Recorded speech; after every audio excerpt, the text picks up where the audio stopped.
10. When you sit in that fashion, sir, with your arm curved around the back of the empty chair beside you, a bulge manifests itself through the lightweight fabric of your suit, precisely at that point parallel to the sternum where the undercover security agents of our country and indeed, one assumes, of all countries tend to favor wearing an armpit holster for their sidearm.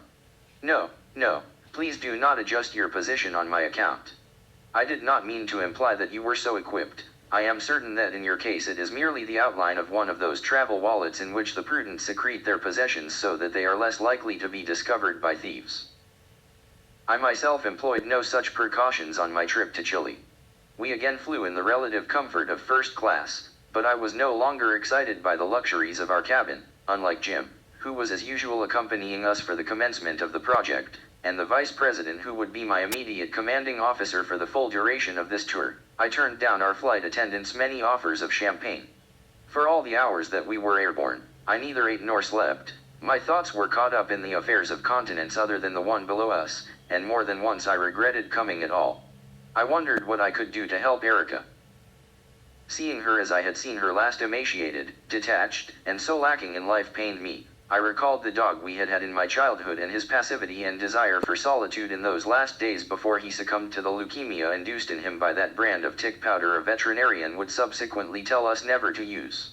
But Erica was not suffering from leukemia. There was no physical reason for her malaise beyond, perhaps, a biochemical disposition towards mental disorders of this kind. No, hers was an illness of the spirit, and I had been raised in an environment too thoroughly permeated with the tradition of shared rituals of mysticism to accept that conditions of the spirit could not be influenced by the care, affection, and desire of others. What was essential was that I seek to understand why I had failed to penetrate the membrane with which she guarded her psyche. My more direct approaches had been rejected, but with sufficient insight I might yet be welcomed through a process of osmosis. I could imagine no alternative but to try. My longing for her was undiminished despite our months of near-complete separation. It was in such a frame of mind that I arrived in Santiago. We traveled from there by road, making good progress except for a brief blockage where the mechanical shovels of repair crews tore out great bites of the red earth that characterizes Chile's Central Valley, and we smelled our destination before we saw it. Valparaiso lay on the briny Pacific and was hidden from view by a crest of hills. The chief of the publishing company was an old man by the name of Juan Bautista, given to smoking unfiltered cigarettes and sporting glasses thick enough to burn through paper on a sunny day. He reminded me of my maternal grandfather. I liked him at once. "What do you know of books?" he asked us. "I specialize in the media industry," Jim replied. "I've valued a dozen publishers over 2 decades. "That is finance," Juan Bautista retorted. I asked what you knew of books. "My father's uncle was a poet," I found myself saying. "He was well known in the Punjab. Books are loved in my family." Juan Bautista looked at me as though becoming aware of the presence of this youngster before him for the first time. I did not speak in that meeting again. Jim explained to us afterwards that Juan Bautista was not pleased to have us there. Although he had run the company for many years, he did not own it. The owners wanted to sell, and the prospective buyer, our client, was unlikely to continue to subsidize the loss-making trade division with income from the profitable educational and professional publishing arms. Trade, with its stable of literary defined for all practical purposes as commercially unviable authors, was a drag on the rest of the enterprise. Our task was to determine the value of the asset if that drag were shut down.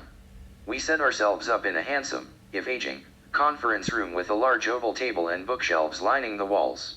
When a strong breeze blew, I could hear outside our windows the clicking of wooden storm shutters against their restraints. It was hot during the afternoons we had come during the southern summer, but sometimes we would wake to fog in a morning chill, and in those moments I was glad for the wool of my suit.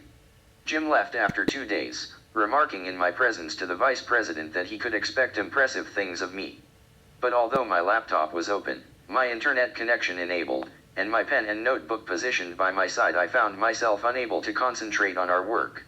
Instead, I perused news websites which informed me that Pakistan and India were conducting tit-for-tat tests of their ballistic missiles, and that a stream of foreign dignitaries was visiting the capitals of both countries, urging Delhi to desist from its warlike rhetoric and Islamabad to make concessions that would enable a retreat from the brink of catastrophe. I wondered, sir, about your country's role in all this. Surely, With American bases already established in Pakistan for the conduct of the Afghanistan campaign, all America would have to do would be to inform India that an attack on Pakistan would be treated as an attack on any American ally and would be responded to by the overwhelming force of America's military. Yet your country was signally failing to do this. Indeed, America was maintaining a strict neutrality between the two potential combatants, a position that favored, of course, the larger and at that moment in history the more belligerent of them. These thoughts preoccupied me when I should have been gathering data and building my financial model. Moreover, Valparaiso was itself a distraction. The city was powerfully atmospheric. A sense of melancholy pervaded its boulevards and hillsides. I read online about its history and discovered that it had been in decline for over a century, once a great port fought over by rivals because of its status as the last stop for vessels making their way from the Pacific to the Atlantic. It had been bypassed and rendered peripheral by the Panama Canal. In this Valparaiso's former aspirations to grandeur I was reminded of Lahore and of that saying, so evocative in our language, the ruins proclaim the building was beautiful. I sensed the vice president was growing increasingly irritated with me. I could hardly blame him. He was working from morning until midnight, poor fellow, with little support from his only teammate. I pretended to be keeping myself busy, but as the days passed and my deadlines began to slip, he lost patience. "Look, man," he said, "what's the problem? You're not getting anything done. I know you're supposed to be good, but from my perspective, you aren't delivering squat. Tell me what you need. You want help with your model, more direction? Tell me and I'll give it to you, but for God's sake pull it together." He was a manager of excellent repute, and I might have considered revealing to him the turmoil taking place inside me, but at the level of human beings our connection was nil. So I apologized, saying that his feedback had hit the mark, but that he need not worry because I would redouble my efforts. "Everything," I said, mustering a tone of maximum reassurance, "is under control." For a time this appeared to satisfy him, although it was patently untrue. Yet I knew he had begun to resent me, and rightly so. After all, by not performing to plan I was making him look bad, and for my part I was beginning to resent him as well. I could not respect how he functioned so completely immersed in the structures of his professional micro-universe. Yes, I too had previously derived comfort from my firm's exhortations to focus intensely on work, but now I saw that in this constant striving to realize a financial future, no thought was given to the critical personal and political issues that affect one's emotional present. In other words, my blinders were coming off, and I was dazzled and rendered immobile by the sudden broadening of my arc of vision. I noticed Juan Bautista shuffled about half-heartedly from one meeting to another. He kept his door open and his desk was positioned in such a way that it was possible for him to gaze down the corridor. Once, as I was passing by, he called me to him. "I have," he said, "looked into this matter of the contemporary poets of the Punjab. Tell me, what was the name of your father's uncle?" I told him and he nodded. He had indeed seen him mentioned in an anthology available in Spanish translation. I was surprised and pleased to hear that this was the case, but before I could respond he went on to say, "You seem very unlike your colleagues. You appear somewhat lost." "Not at all," I replied, taken aback. Then I added, "although I must say I am quite moved by Valparaiso." He suggested that I visit the house of Pablo Neruda, but to go during the day as it was shut in the evening, and with that our brief conversation concluded. I never came to know why Juan Bautista singled me out. Perhaps he was gifted with remarkable powers of empathy and had observed in me a dilemma that out of compassion he thought he could help me resolve. Perhaps he saw among his enemies one who was weak and could easily be brought down. Perhaps it was mere coincidence. Sentimentally, I would like to believe in the first of these possibilities. But regardless, Juan Bautista added considerable momentum to my inflective journey, a journey that continues to this day. But I am getting ahead of myself, and in any case our dessert has arrived. He has brought only a single bowl. I sensed that you were not keen on having more than a taste, and the same is true of myself, as I am now quite full. What do you think, sir? Ah, that puckering of your lips is an inauspicious sign. Too sweet, you say? An interesting observation, given that I have always felt your country to be rather similar to mine in the intensity of its national desire for sweetness. But perhaps you are atypical. Your travels have taken you far from the ubiquitous soda fountains and ice cream bars of your motherland. I too had traveled far that January, but the home of Neruda did not feel as removed from Lahore as it actually was. Geographically, of course, it was perhaps as remote a place as could be found on the planet, but in spirit it seemed only an imaginary caravan ride away from my city, or a sail by night down the Ravi and Indus. I told the vice president that I was going out to inspect a distribution center, and with this excuse made my way up into the hills, climbing higher and higher, until when I turned to look at the ocean I saw gulls soaring at the same altitude as myself. The neighborhood was a poor one, with colorful murals like graffiti on the walls and children racing by on wooden carts that appeared to be shipping crates to which wheels had been attached. The house itself was compact and beautiful, reminiscent of a boat jutting out over the bay. A garden cascaded below it, and behind the bar was a convex mirror, which Neruda had employed to convince his guests that they were drunk. I lingered on the terrace and watched the sun dip lower in the sky. In the distance, someone was playing the guitar. It was a delicate melody, a song with no words. I thought of Erica. It occurred to me that my attempts to communicate with her might have failed in part because I did not know where I stood on so many issues of consequence. I lacked a stable core.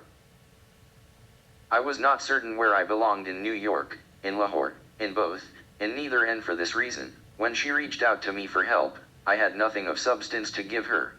Probably this was why I had been willing to try to take on the persona of Chris, because my own identity was so fragile.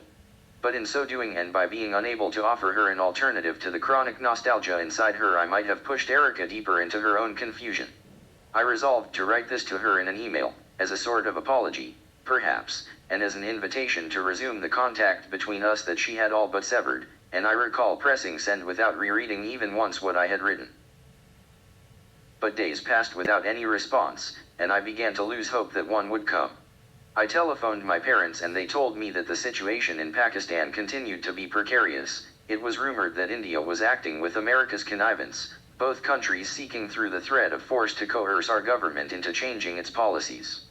Moreover, our house's main water connection had ruptured. The pipes were long overdue for replacement and the pressure was now so low that it had become impossible to take a shower. They were making do with buckets and ladles instead.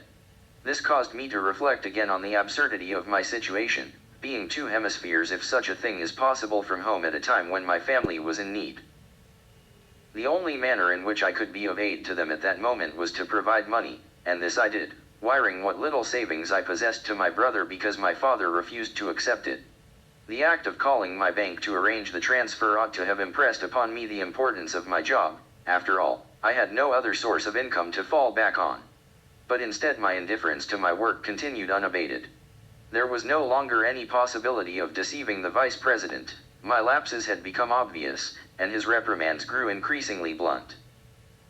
I wonder in retrospect why he did not reach out to Jim at that stage to have me replaced, but then again, this was not entirely surprising. The task of a vice president at our firm, the word vice in the title notwithstanding, was to be as close to autonomous as possible. A good vice president was one who got things done, no matter what, and to appeal for assistance prematurely would be to undermine one's superior's confidence in one's abilities. As for myself, I was clearly on the threshold of great change. Only the final catalyst was now required, and in my case that catalyst took the form of lunch.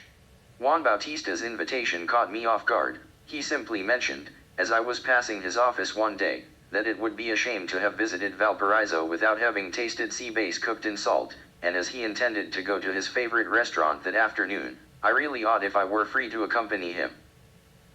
I said out of politeness and curiosity, and also because I was eager to seize any pretext to avoid returning to the poisonous atmosphere of our team room, that it would be an honor, and the next thing I knew, I found myself making my way through the streets of the city with a man who desired more than any other to see our client's acquisition fail to proceed. Juan Bautista wore a hat and carried a walking stick, and he ambled at a pace so slow that it would likely have been illegal for him to cross at an intersection in New York.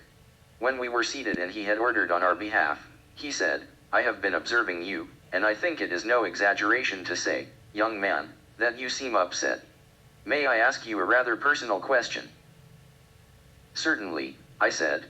"Does it trouble you," he inquired, "to make your living by disrupting the lives of others?" "We just value," I replied. "We do not decide whether to buy or to sell, or indeed what happens to a company after we have valued it." He nodded. He lit a cigarette and took a sip from his glass of wine. Then he asked, "Have you heard of the Janissaries?" "No," I said. "They were Christian boys," he explained, "captured by the Ottomans and trained to be soldiers in a Muslim army, at that time the greatest army in the world. They were ferocious and utterly loyal. They had fought to erase their own civilizations, so they had nothing else to turn to." He tipped the ash of his cigarette onto a plate. "How old were you when you went to America?" he asked. "I went for college," I said. "I was 18. "Ah, much older," he said. "The Janissaries were always taken in childhood. It would have been far more difficult to devote themselves to their adopted empire, you see, if they had memories they could not forget." He smiled and speculated no further on the subject. Our food arrived shortly thereafter, and the sea base may well have been as splendid as he had claimed. Unfortunately, I can no longer recall its taste. "But your expression, sir, tells me that you think something is amiss." "Did this conversation really happen, you ask? For that matter, did this so-called Juan Bautista even exist? I assure you, sir, you can trust me. I am not in the habit of inventing untruths. And moreover, even if I were, there is no reason why this incident would be more likely to be false than any of the others I have related to you. Come, I believe we have passed through too much together to begin to raise questions of this nature at so late a stage." In any case, Juan Bautista's words plunged me into a deep bout of introspection. I spent that night considering what I had become.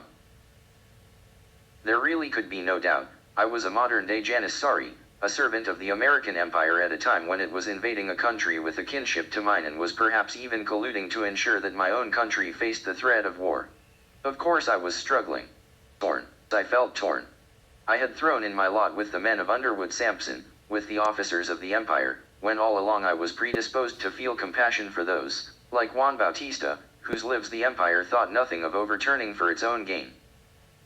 In the morning, with the demeanor of a man facing a firing squad, no, that is perhaps too dramatic, and a dangerous comparison on this of all evenings, but you understand my intent. I told the vice president that I refused to work any further.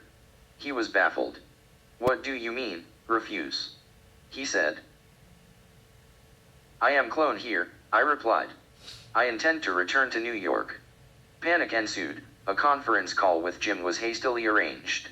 "Look, kid," an uncharacteristically tense Jim said over the speakerphone, "I know you have stuff on your mind. But if you walk out on this now, you undermine our firm. You hurt your team. In wartime, soldiers don't really fight for their flags, changes. They fight for their friends, their buddies, their team. Well, right now your team is asking you to stay. Afterwards, if you need a break, it's yours." I must admit, Jim's words gave me pause. I had great admiration for him. He had always stood by me, and now I proposed to betray him. By the time my replacement could be dispatched and brought up to speed, it was probable that the deadline for our valuation would be missed. Jim had sent me as an act of faith and generosity. My repayment would be a slap in the face, and all the more impudent for coming at a time of financial weakness for the firm. Besides, without my job, which I was certain to lose, my visa would expire, and I would be compelled to leave the United States. But I resolved not to consider such things at that moment. I did not want to wonder whether I was abandoning any hope of being with Erica. All I knew was that my days of focusing on fundamentals were done. And so, the following evening, 2 weeks ahead of schedule, I boarded a flight bound for New York. Our waiter approaches with green tea, the perfect aid to digestion after a heavy meal. "Remarkable service, eh? He has arrived just as he was required. One would not have thought, sir, that he was watching us so closely, but the night is now well advanced, and there are no longer any other customers to divert his attention." 11. It is odd how the character of a public space changes when it is empty. The abandoned amusement park, the shuttered opera house, the vacant hotel. In films, these often feature as backdrops for events intended to frighten. So it is with this market. Now that our fellow visitors have dwindled in number to a sporadic and scattered few, it has